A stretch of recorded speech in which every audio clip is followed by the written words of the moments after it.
The Deputy President's office, Rigathi Gachagua, is receiving a hefty political inferno, with the fire being directed to his close allies and staff. He is not only receiving threats of impeachment, but also claims that he's the one who had been supporting the just concluded demonstrations orchestrated by the Gen Zs, which were otherwise termed as leaderless, partyless, and tribeless. The Deputy President has also come clear and decided to throw the blame at the DCI, who are now entangled in politics to try and solve their miseries.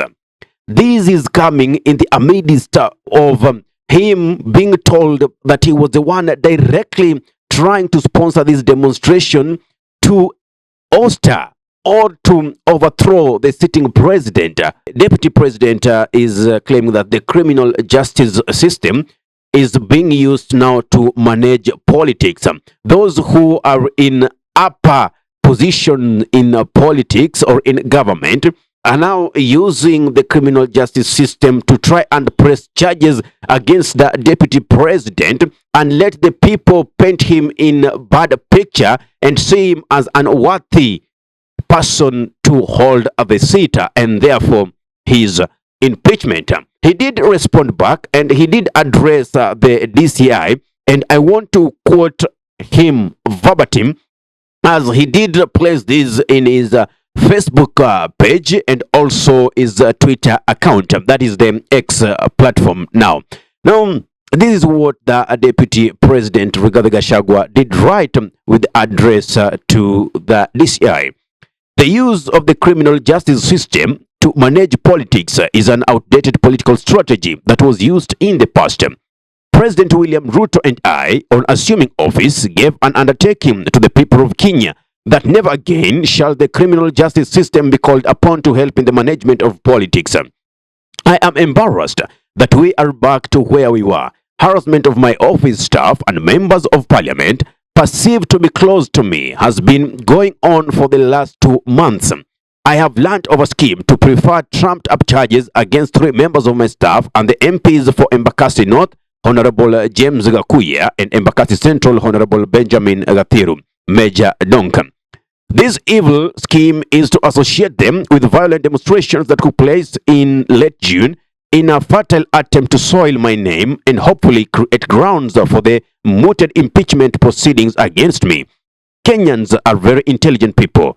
They know what factors made the people of Kenya take to the streets. Kenyans also know what the real problems in Kenya are. They surely know Rigathi Gachagua is not among them. Let our agencies remain professional, follow the rule of law, and keep off politics. So for a long time, the DCI has seen the Deputy President as the one who has been orchestrating these demonstrations, of which were aimed at overthrowing the presidency of William Samoei Ruto. So there are so many things that are cooking right now.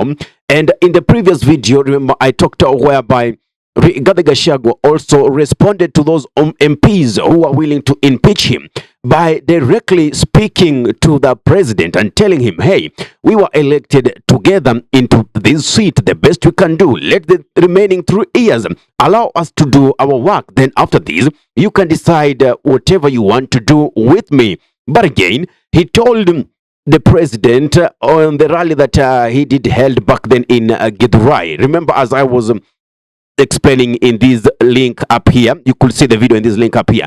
He really told the president that, see, we came together to form this UDA party. Therefore, without me, there is no UDA party. So it was an outright threat to tell the president, try to impeach me and UDA breaks.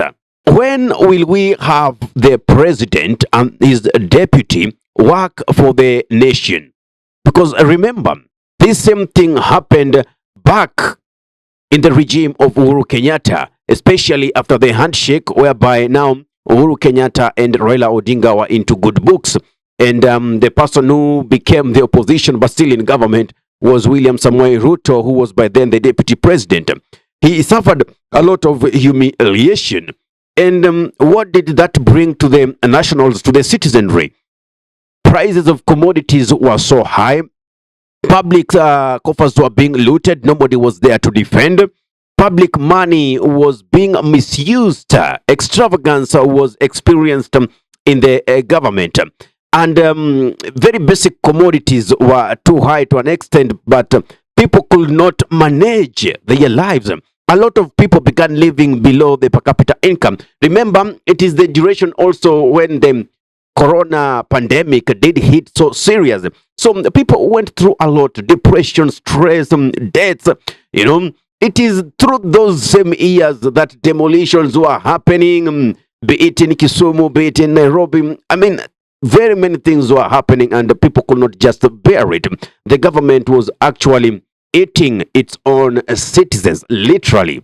It was killing them through anger, through depression. Now, we are seeing the same with the Deputy President Rigathi Gachagua, who is not now in good books with his boss, who is William Samoei Ruto. He claims he was elected together with William Samoei Ruto. Now, the leader or the politician claims Deputy President is not elected but selected. Where does this take us in terms of law? Follow my YouTube channel, subscribe, and also make sure you press notification button so anytime we are live with such issues, we are always keeping you at bar with learning. Because remember, one thing that is taking us back is not understanding our rights and what the Constitution is providing. We could be sitting here and politicians are working hard towards ensuring that we really face a very hard time as a citizenry. Because remember, when you become a fool, when you don't want to study, when you don't want to know your rights, the politicians take advantage of it. That is when they amass wealth using the most corrupt means, leaving you suffering. Be very keen on this channel because tomorrow I'll be taking you through the process of impeaching Deputy President and also the president. Yeah, the way it goes into the parliament, it is discussed back to the Senate, a vote is taken, and all that. Yeah, what I can say, maybe the deputy president is trying to look for what we call sympathy. And when you fall for that tribe, when it comes to the year 2027, you will be put in one basket, especially the people of the central Kenya, then be sold back to William Samoei Ruto and also Rigathi Gachagua as the deputy president.